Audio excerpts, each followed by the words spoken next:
Hello दोस्तों, तो कैसे हो आप सब। मेरे ऑडियो वॉइस चैनल में आप सबका हार्दिक दिल से स्वागत है। पेश करता हूं एक नई कहानी। शीर्षक है खुद को जानो। शीर्षक क्या है? खुद को जानो। जी दोस्तों, इस संसार में यह एक बहुत ही विचित्र और आश्चर्यजनक सत्य है कि हम में से अधिकांश व्यक्ति ऐसे होंगे जो इस दुनिया जहान की वस्तुओं को अच्छी तरह से जानते हैं, अगर नहीं जानते हैं तो जानने के प्रयत्न में लगे रहते हैं, चाहे उसके लिए कुछ भी क्यों ना करना पड़े। और आजकल तो संचार के ऐसे ऐसे साधन उपलब्ध हो गए हैं कि वह कहावत चरितार्थ हो गई है कि दुनिया मेरी मुट्ठी में।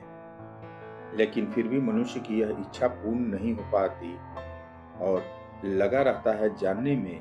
वह यह महसूस करता है अभी कुछ बाकी है जो मैंने नहीं जाना, और इस इच्छा की पूर्ति बड़े ही आसानी से हो सकती है। और सब कुछ करते हुए भी हम यह काम नहीं करते, जिससे कि हमें अपने अंदर हमेशा अधूरापन महसूस होता रहता है। अभी आप किसी से पूछिए कि आप कौन हैं, वह तुरंत जवाब देगा कि मैं रामलाल हूँ, मैं श्यामलाल हूँ, मैं घनश्याम हूँ, राम हूँ, कृष्ण हूँ इत्यादि। पहली बात तो यह है कि क्या तुम वही राम हो जो दशरथ के पुत्र थे? तो जवाब होगा नहीं, मैं वो तो नहीं हूं।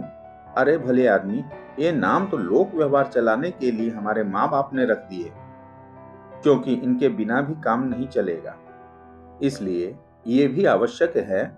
लेकिन हम सबसे बड़ी भूल हो जाती है कि हम यहीं तक सीमित होकर रह जाते हैं, इससे अधिक कुछ जानने का कोई प्रयत्न नहीं करते और अपने मूल से ही भटक जाते हैं, जो कि बहुत ही भयानक है।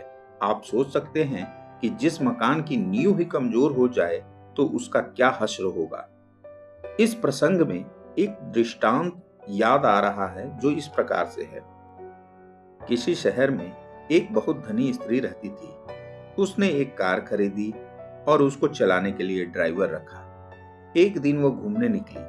थोड़ी दूर चलने के बाद उसने देखा कि उसकी पड़ोसन पैदल जा रही है। उसके मन में तुरंत विचार आया, क्यों ना उसे अपनी गाड़ी में बिठा लिया जाए।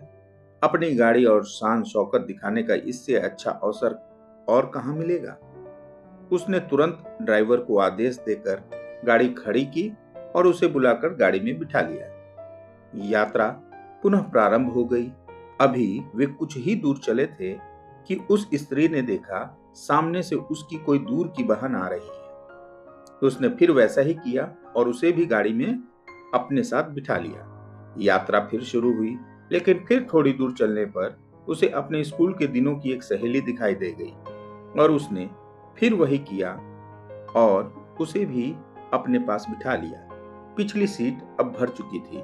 यात्रा फिर शुरू हो गई, लेकिन थोड़ी ही दूरी पर उसे फिर कोई जानने वाली महिला मिल गई और ड्राइवर को आदेश दिया कि इसे अपनी बगल वाली सीट पर बिठा लो। उसने वैसा ही किया और उसे भी बिठा लिया।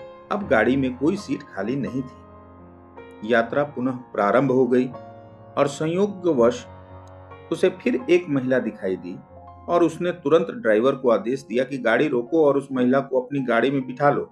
यह सुनकर ड्राइवर बोला, मेम साहब, अब तो गाड़ी में जगह ही नहीं है, इसमें 5 व्यक्ति ही बैठ सकते हैं। अब या तो आप गाड़ी से उतर जाओ या इनमें से किसी एक को उतार दो, तभी इनको बिठाया जा सकता है।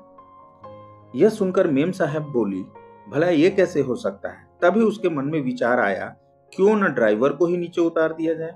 और उसने ऐसा ही किया। ड्राइवर को नीचे उतार दिया और उस सीट पर महिला को बिठा दिया। लेकिन अब समस्या यह उत्पन्न हो गई कि गाड़ी को कौन चलाए। उनमें से तो किसी को गाड़ी चलानी ही नहीं आती थी। मित्रों, उक्त दशा केवल उस धनी स्त्री की ही नहीं है, अपितु यह तो हम सबकी दशा है। हमारा आत्मा रूपी ड्राइवर जो हमारे अंदर विद्यमान है, उसे तो हमने एक साइड कर रखा है और मित्र रूपी शत्रुओं, क्रोध, मान, माया, लोभादि को अपने अंदर बिठा रखा है। वो ही हमारे ड्राइवर बने हुए हैं।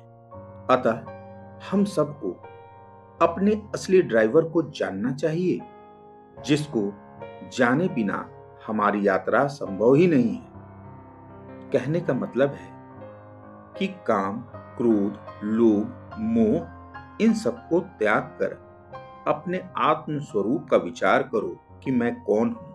जो आत्मज्ञान से रहित अज्ञानी हैं, वे ही घोर नरक में पकाए जाएंगे। तो मित्रों, ये शिक्षाप्रद कहानी आपको कैसी लगी? कमेंट बॉक्स में अपना मत जरूर दें और मेरे चैनल को लाइक, शेयर और सब्सक्राइब जरूर करें। धन्यवाद।